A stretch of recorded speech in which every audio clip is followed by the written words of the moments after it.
I'm streaming. There is no theme song today. I'm trying an experiment because I am traveling. So welcome to the Wednesday Ask Me Anything. This is Debbie from Delta CX, and this is the Delta CX Hive channel. I hope you will please join us, especially on Twitch and YouTube. Hello, Ana Lucia.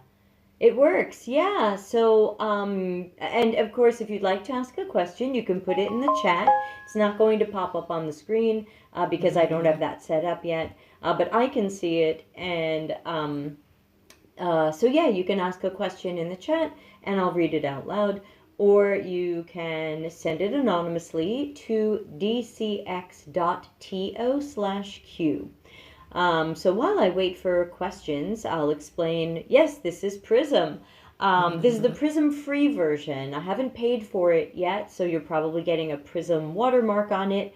Can you hear me okay, by the way? How's the sound? Because I don't have any microphones plugged in or anything. This is just me shouting into my extremely cheap Android tablet. That's what we're doing right here. So, I'm traveling right now, as some of you know. Ooh, no complaints. Cool, thank you. I'm traveling right now. Yesterday I was in London for Miro's Canvas event, which was pretty neat. Now I'm in Krakow because it's the WordCamp Europe event this week, WordPress's big event.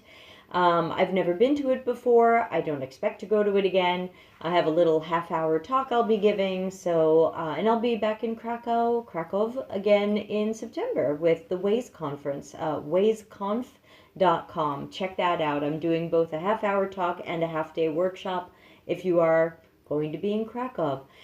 So this is an experiment to see if I can travel only with an Android tablet, of course, and my phone.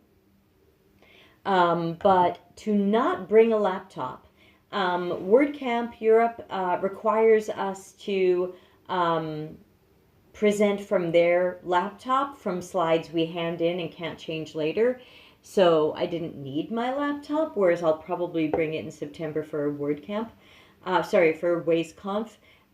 So this is an experiment to see if I can stream from Prism and if Prism is any good, and if so, then it could be worth paying for the upgrade in the future, especially since I'm hoping that for our September camper trip, I can only bring the Android tablet and not my laptop and keep streaming for everybody. Ana Lucia asks, how was the networking in Miro's event? So I'm going to attempt to copy this and paste it into a little note that I made, and that way we can get her question in the YouTube description later. I'm going to try to do a lot of the same old things without the overlays. I can always plan those later. So how's the networking at the Miro event? So this was Miro Canvas 2026. They're holding 4 of them around the world. This was the second one, and it was in London. I think the first one was San Francisco. I think I saw Sydney, Australia, and maybe Singapore. And basically, it's a day of Miro talking about their tool. It was free to go to, so you know it's a bit of a sales pitch, and that's fine. I wanted to be updated on what Miro is doing and where they're going. They had a lot of announcements about things that are coming that don't exist yet. Things that might be coming soon or coming in beta testing soon.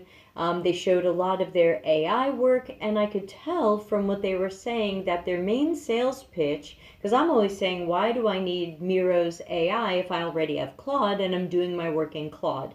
And they must have thought that a lot of people have that same question. So the way that they were presenting Miro, and by the way, I'm waiting for all of your questions, so this is Ask Me Anything. If you have questions, please put them live in the chat or send them to dcx.to/q, and they should come into my email.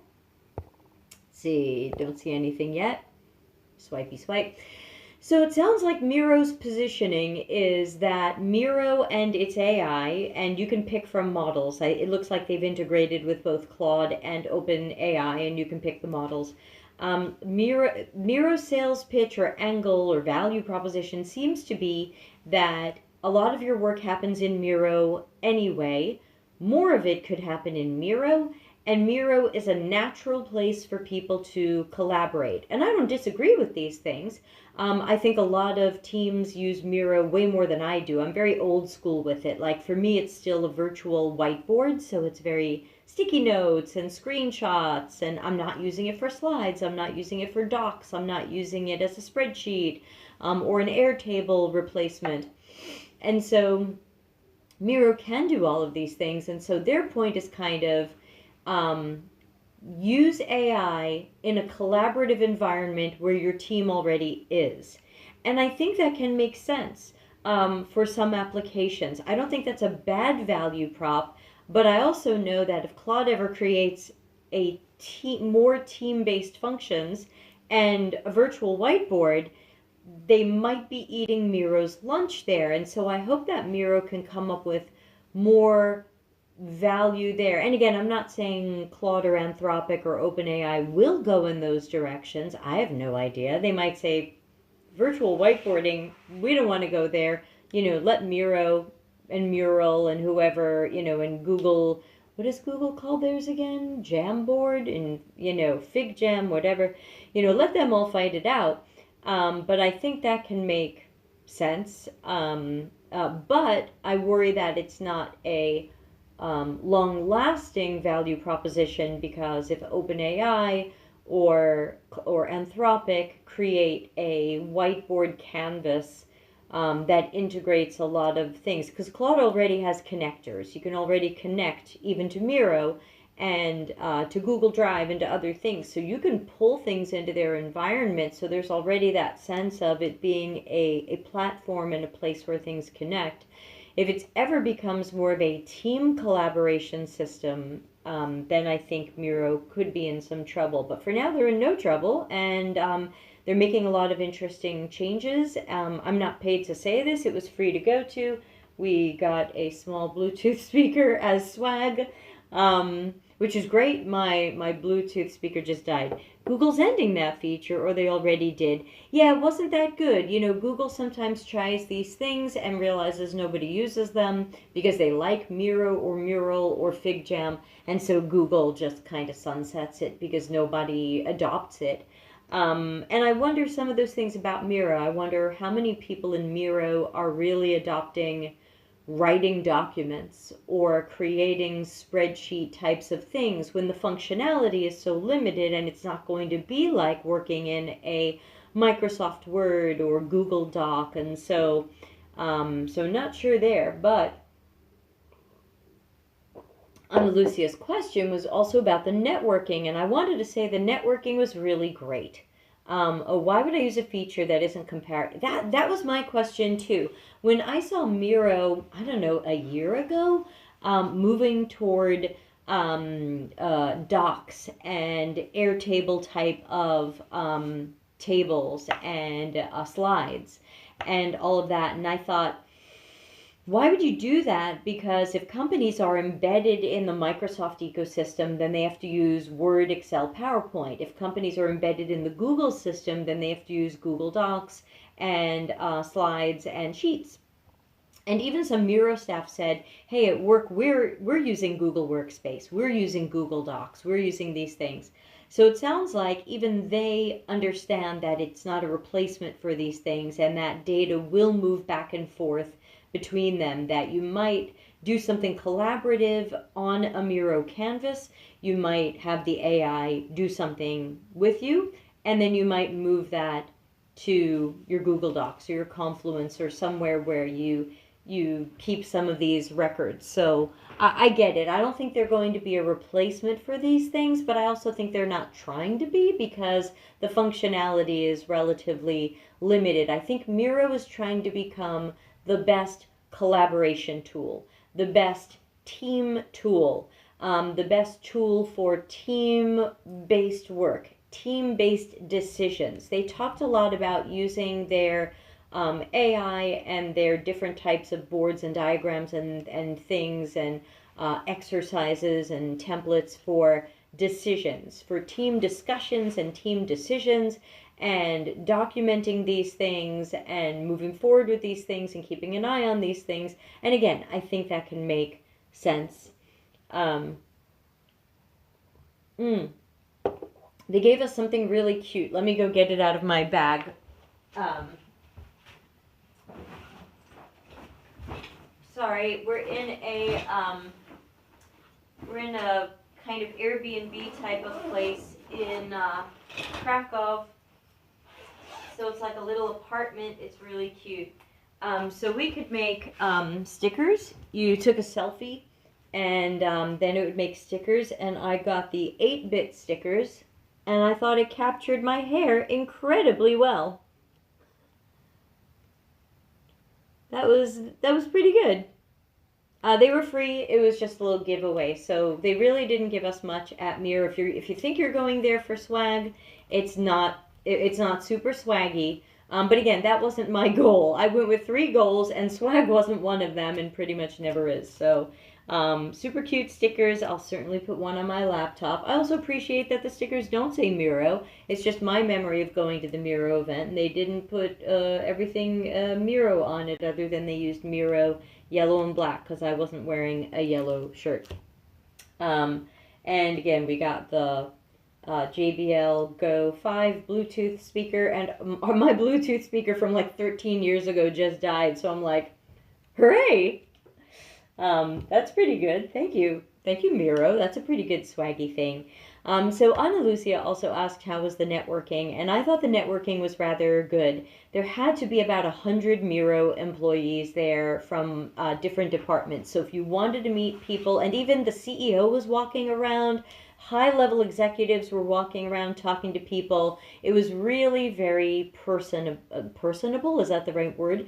It was really easy to feel like these were regular people, and this was a nice event, and they wanted to talk to people. They wanted to hear from people. I even had the head of SMB, Small and Medium Business Growth, contact me and say, I'd love to have a private meeting with you and just learn more about how you use Miro and, you know, what you like and what could be improved. And we had a great conversation. So, yeah, great person, and, you know, happy to add, you know, added a couple of executives on LinkedIn. Really nice people. Really nice event. They definitely spent a lot of money on that event. I would not be surprised if they spent over $200,000 on that event. That was a very expensive event. I would estimate that there were 800 or 900, it's just an estimate, attendees. Many came from London, some came from around the UK. When they asked how many people came from outside of the UK, there were many hands up like mine.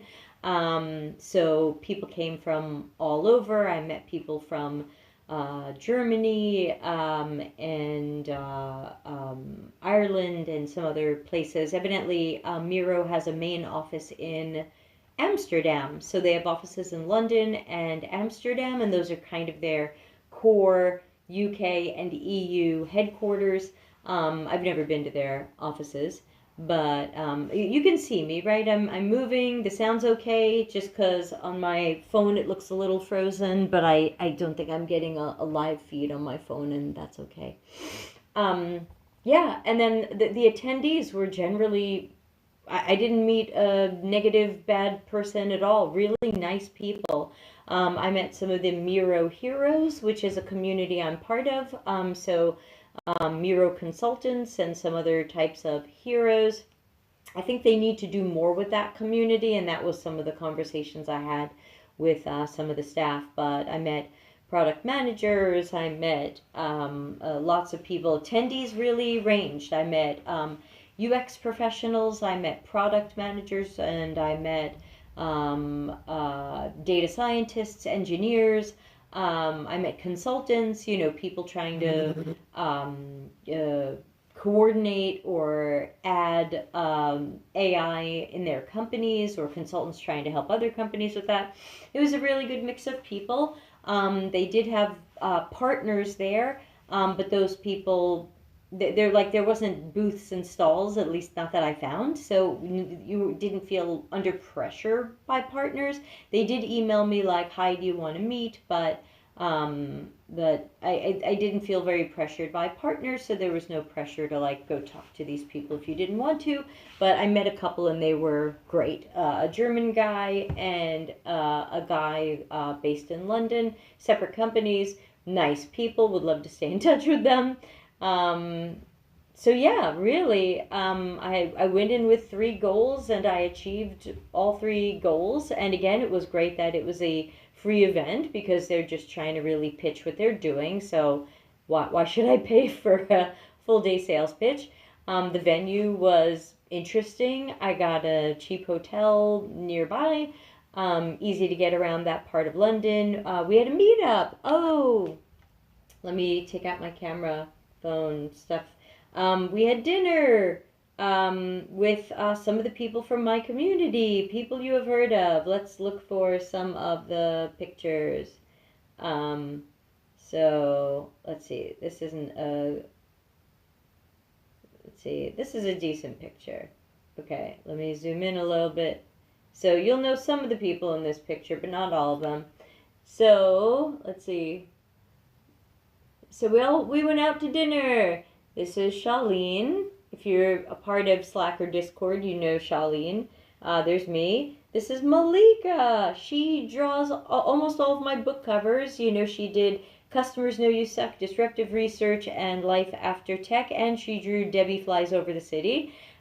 She did not do Atomic Product Market Fit, which is how you know I did it. There's Dr. Nick. And there's Dom, also known as What a Dom, on our Discord community, and Stephanie, who is a UX designer and strategist who is not part of the community but based in London. So we had a group dinner and got to hang out for a couple of hours and chat. So that was good fun. Yeah, so that was London. I was really just there 2 nights. Yes, there are faces. Yeah. There are definitely faces with humans. And these are people you can find on LinkedIn as well if you wanted to.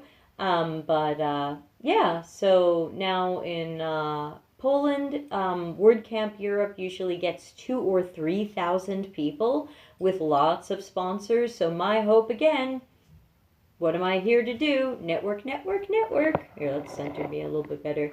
Network. Yeah, I'm speaking, but they only gave me a half-hour slot. So, you know, it's not like I have a big presence here. I'm just nobody. And, but I'm hoping to meet other attendees. I'm hoping to talk to partners and sponsors and see if there's any opportunity to do any projects for them or any ongoing work. But yeah, so I figured, you know, might as well come out here and give WordCamp Europe a try. And if it stinks or I don't like it, don't have to come back again. Ana Lucia says, I always have issues adding people on LinkedIn. My social anxiety creeps in and I'm like, oh, people may think I'm weird. And then I end up doing nothing. I think I should work on this. I think when it's people from our Discord community who you feel like you've connected with, it's not a cold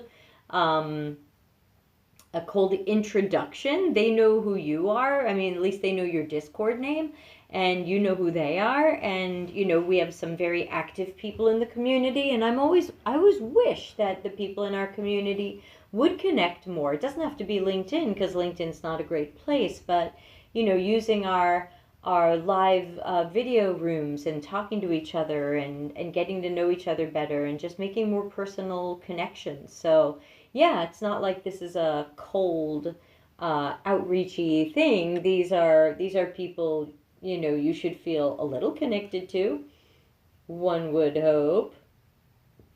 I'm just checking for any emails. So again, if you'd like to ask a question or bring up a discussion topic, you can put it in the chat and I'll see it. It won't pop up on the screen. Or you can send it to dcx.to and that will come up on my phone as an email. So I'll also just peek quickly if I can get to LinkedIn on my phone and make sure. Oh, I see. There is a Prism watermark on it. Yeah, I think I have to buy the upgraded version to not have that. It's not the worst thing. But yeah, I'm just trying it out. So there you go.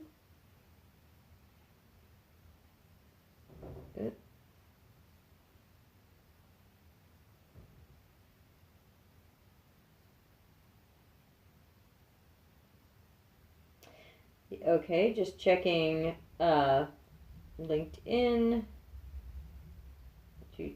Notifications. Well, it doesn't even say I've gone live, so I assume I'm live. Somebody on LinkedIn type something in the chat, say hi.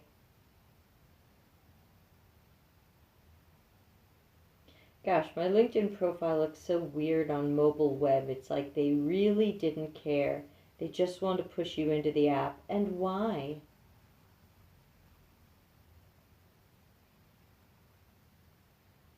Yeah, it looks like they never... Oh, it is working. Thank you. I'm not seeing it. LinkedIn is so messy. Can someone please replace it already? Womp womp. Well, anyway, good to know that that Prism works. There's a Twitch streamer that I follow. He's part of the Toe Hider community, and he live streams music when he plays in clubs and pubs and stuff, and he uses Prism. It always sounds and looks good. So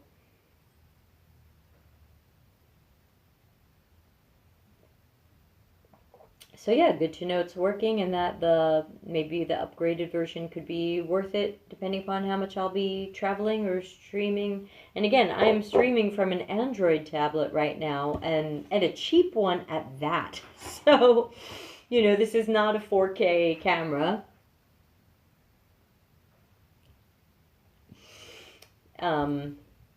Your camera is nice. It doesn't look shabby. Yeah, it's weird. I mean, this is a really cheap Android tablet. This is a Samsung Galaxy A11 Plus.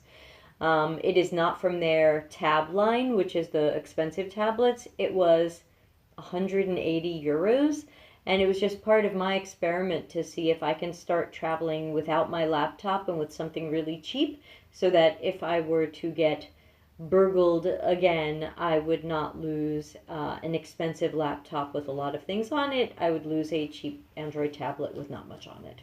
I've also put it in a blue plasticky rubbery case that they put on children's iPads, knowing the child will drop it constantly, so it looks really even cheaper and cheesier.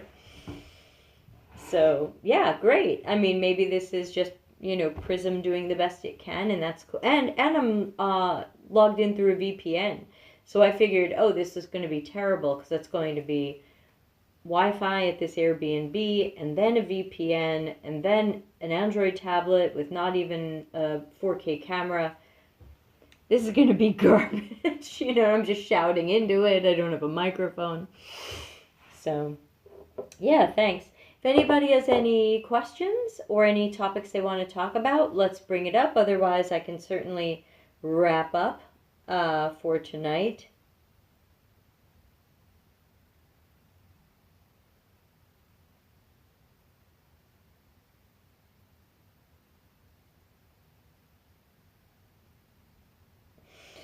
Sorry, just checking on my watch if there's any updates. No. We'll give it a few more minutes, and if there aren't any topics, that's totally fine. I'm happy to wind down here in rainy Krakow and settle in for a busy week. Let me check our schedule for next week's streams, just looking on my phone.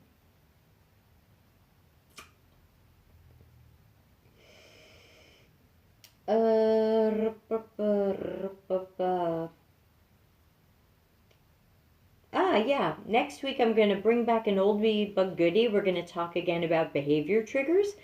Because when I invented behavior triggers about 7 years ago, they were not easy to build. But now that we have LLMs and machine learning and AI, behavior triggers should be much easier to build. And I want to talk about them again to see if I can inspire people to go with that.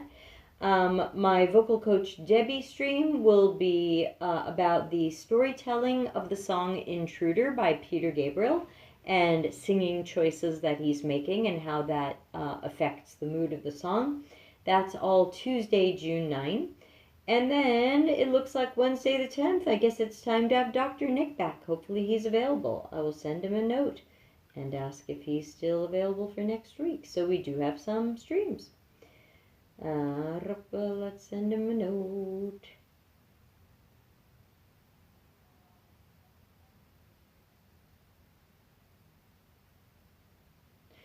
All right, so I guess I will wrap up for today. Oh, do you know something that inspired me lately? I've been testing your skill with older interviews. I was having some back and forth with Claude. There was something really nice we noticed. Okay, I want to hear more.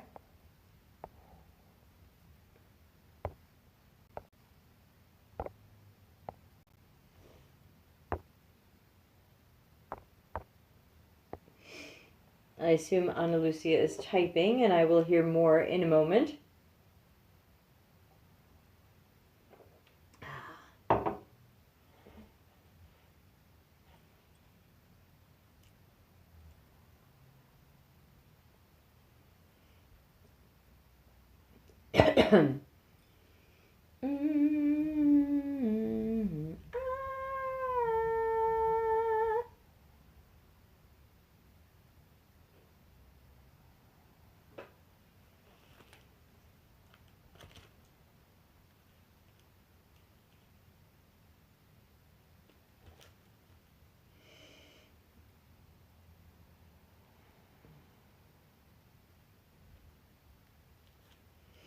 I assume Ana Lucia is typing. Oh, the personas or behavioral typologies for that study are flexible. People change between these modes due to life circumstances or their own mood. It's nice because I didn't think to go back that far, but it's true. Yeah, that's something I've been talking about when I teach people how to use my Claude skill, is that you can think of the segmentation or the typologies as a continuum. Sometimes that works, sometimes it doesn't, but you can try to think of the segmentation or typologies as a continuum where people might start out in one and move to another if something about their situation changes. Maybe their knowledge changes, maybe their effort changes, and that can kind of move people through a continuum. I did my AI and product market fit course last weekend, same one you did, Ana Lucia, and we had it segment the real estate group, and then we asked it to give them names. And it gave me like 6 different options for names, which was really cute.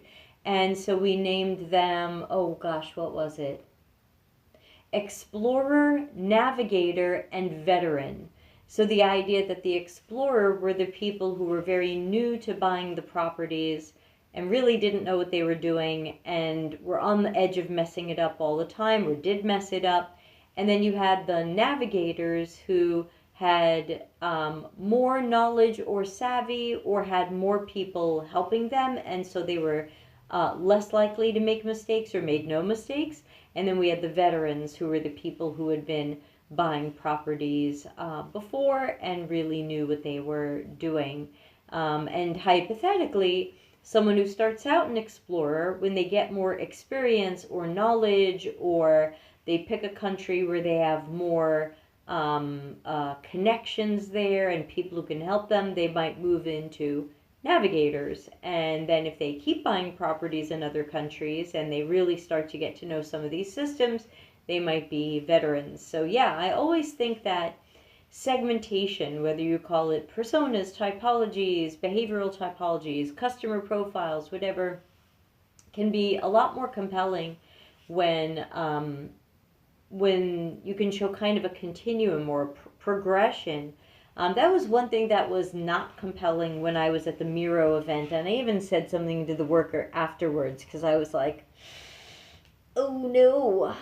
So they did a demo where the guy had what looked like 20 sticky notes on the screen, and they were like quotes from customers, possibly pulled out of a survey or something. And then he asked the AI to make personas. Yes, from like 20 sticky notes, and the AI made 4 personas. And I was just like, I went up to him afterward and I said, why didn't you use more data? This is not a strong example. And he's like, well, you could use more data. And I was like, yeah, but I really wish you had told the audience that, because honestly, those personas were heavily hallucinated. AI would have to make things up about who these people are and what they do and how they do it and what's important to them and all that. If all you're going by is 20 sticky notes with quotes from things people said in a survey response, like an open box or whatever, or even or short quotes from interviews. And I thought that was not one of Miro's stronger demos, because yeah, you can always ask any AI to make personas, but the personas are only as good as the data that you put in. And if you put in 20 quotes from people and it invents 4 personas from that, I think that's going to be heavily flawed and heavily hallucinated, and not something that should be relied on.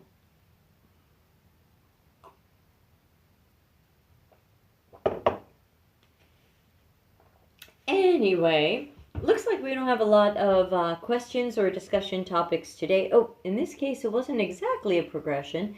People could be extreme preparation shoppers, but if they're sick, they need to delegate those tasks or relegate them. But even an extreme preparation shopper may be tired due to work and change temporarily to a low preparation shopper. I was having trouble sticking the interviews into just one group until me and Claude realized it was flexible. That's interesting. So it's more of a situational, people might fall into a segment or persona based on an in-the-moment situation. I think that's really interesting as well. Good catch. Good catch to the Ana Lucia and Claude team. Anyway, I guess we'll wrap up for today. It was a little experimental stream with Prism. Hope it looked okay and sounded okay. I'm usually here on Wednesdays to answer your questions, and you can always send in your questions ahead of time to dcx, like Delta CX, dcx.to/Q for question, and I'll hold on to them, and you'll be among the first to be answered any Wednesday. And of course, please join our community. The community's free, and you can find all the links at dcx.to.